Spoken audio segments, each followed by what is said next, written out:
Hello everyone, in this video I will show you how to check time and date of any messages in Facebook Messenger.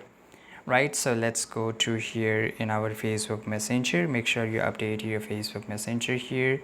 Now I had an interaction or a conversation with this account, right? And for example, if I want to check the date and time of this any message, so this is an audio note, and as you can see here, it was sent on 9th May at 8:26 p.m. right in the evening.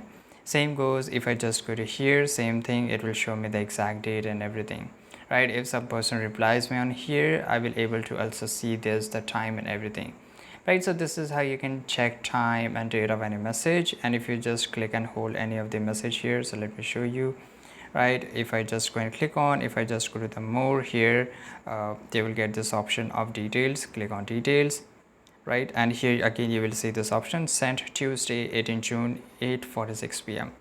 right? So this is how you can just come to know. I hope you found this video very useful. Subscribe.